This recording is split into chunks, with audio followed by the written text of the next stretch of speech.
Como vai? Tudo bom? Sejam todos bem-vindos mais uma vez ao canal Perante o Eterno. Este é nosso 11º vídeo de uma série de 24 intitulado Por que Ele é o Messias?, onde mostro sempre uma profecia sobre a primeira vinda do Messias no Antigo Testamento e o cumprimento da profecia no Novo Testamento. Se porventura você ainda não viu os vídeos anteriores a desta série, clique na playlist acima e confira os outros vídeos. Existem também outros estudos e lives onde você pode ter um crescimento espiritual também.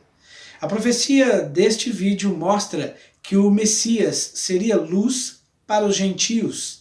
Se você tiver alguma dúvida sobre o assunto, posso fazer um estudo com maiores detalhes. Lembrando também que se você ainda não se inscreveu em nosso canal, se inscreva. Peço que você ative também o sininho de notificações para que sempre que tiver novos vídeos, você receberá o aviso. E assim possamos todos ficar juntos perante o Eterno. E a profecia está em Isaías, capítulo 49, verso 6, e diz assim: Sim, diz ele, pouco é o seres meu servo, para restaurares as tribos de Jacó e tornares a trazer os remanescentes de Israel.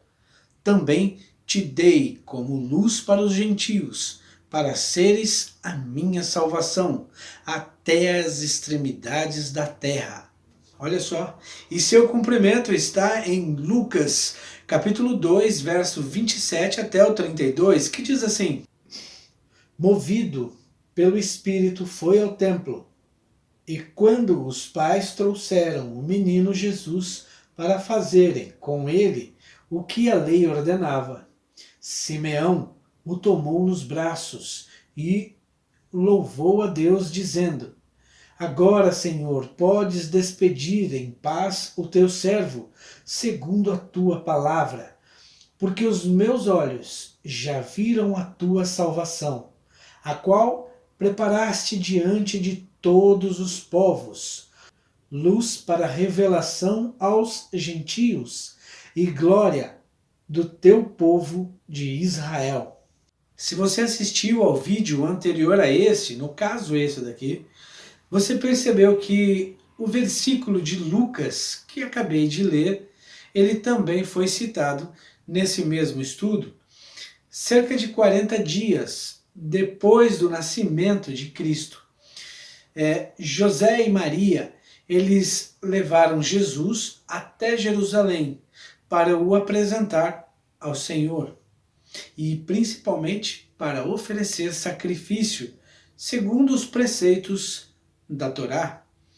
Os versículos, por exemplo, de Lucas, desde os versos do capítulo 2, dos versos 25 até os versos 35, eles também são conhecidos como o Cântico de Simeão. Exatamente. Mas, uma coisa interessante, infelizmente, muitas pessoas confundem este Simeão com o Rabino Simeão, que era filho de Eliel e pai de Gamaliel, que se tornou presidente do Sinédrio 18 anos depois do nascimento de Jesus. Outra coisa a se considerar é que, importante, muitas pessoas aguardavam o Messias com um calor extremamente ardente em seus corações. E entre essas pessoas estava Simeão. Eu fico imaginando a sensação, a alegria de Simeão ao ser impressionado profundamente pelo Espírito Santo. E conhecer o ungido de Deus em seus braços. Imagina! Aquele que foi prometido desde que os primeiros de nós pecaram e lhes foi prometido um Redentor. E imagina, agora ele estava ali, nos braços de Simeão. E também eu fico imaginando a admiração de José e de Maria ao ouvirem essas palavras de Simeão. A confirmação cada vez mais que eles tinham. Se todos ali naquela época tivessem estudado as profecias com humildade e com devoção, como Simeão, como Ana, por exemplo, como os reis descritos como os magos, com certeza a história teria sido bem diferente. Mas muitos permitiram que o egoísmo, a arrogância, a prepotência os dominassem. A eles foi dada a luz de Deus para serem luz para todos os povos, mas acabaram sendo trevas. Desde os tempos antigos, o povo hebreu, ao ser chamado pelo Eterno, ele foi instruído a respeito de seu papel como representante do verdadeiro Deus diante de todas as nações da terra. Veja o que diz, por exemplo, em Gênesis capítulo 12, verso 3. Abençoarei os que te abençoarem, e amaldiçoarei os que te amaldiçoarem. Em ti serão benditas todas as famílias da terra. Olha só. Também quando Deus, por exemplo, promete uma descendência a Isaac, em Gênesis 26, verso 4, podemos ler o seguinte: na tua descendência serão abençoadas todas as nações da terra. E agora também podemos confirmar a mesma coisa quando Deus promete a Jacó, em Gênesis 28, 14, que diz assim: em ti e na tua descendência serão abençoadas todas as famílias da terra. Olha só que maravilha! Deus confirmando, mostrando sempre que a ideia de Deus era levar luz ao mundo, que todas as nações da terra pudessem se achegar a Deus e ter o mesmo Deus, ser um só grande povo. Gentios é um termo para designar todos aqueles que não eram da nação judaica, que não faziam parte do povo de Israel. O termo em hebraico, que é goim, quer dizer nações, que é o plural de goi, nação, que no singular é usado na própria Bíblia para descrever o povo de Israel. Por exemplo, goi gadol, que quer dizer grande nação.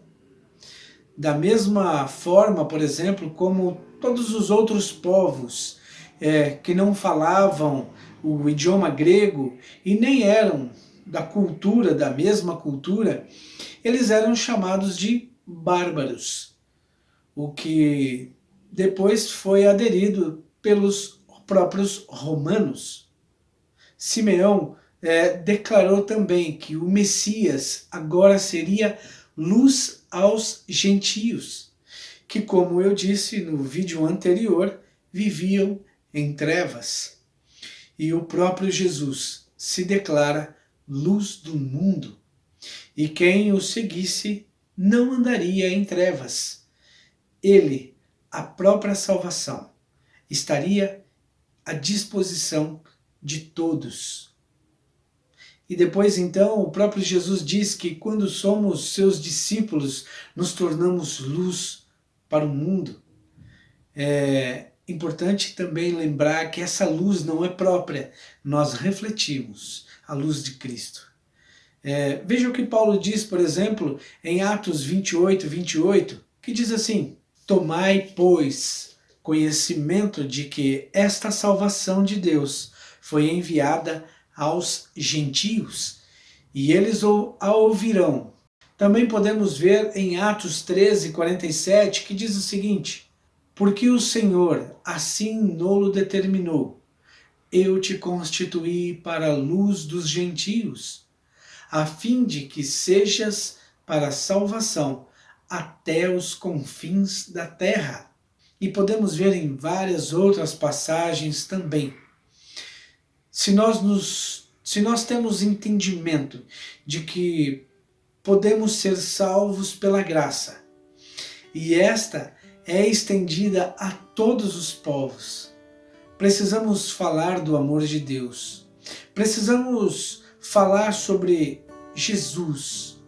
E mais ainda, precisamos viver essa maravilhosa salvação que é estendida a mim e a você, a cada um de nós. Se amamos verdadeiramente a Cristo, devemos levar as boas novas a todos. Devemos seguir a sua ordem. Ide e pregai o Evangelho a toda criatura.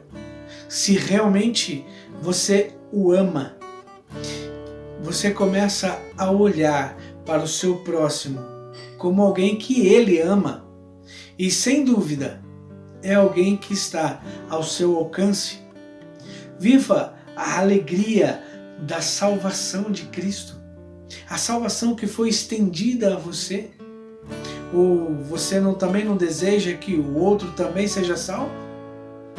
Então, ore ao Senhor para que Ele te dê poder para viver essa graça, para que Ele te dê poder para falar do seu amor, para pregar o Evangelho e principalmente para ser luz para aqueles que estão em trevas. Faça a diferença na vida de outras pessoas, faça a diferença na vida de alguém e que possamos todos nós, ser uma grande nação.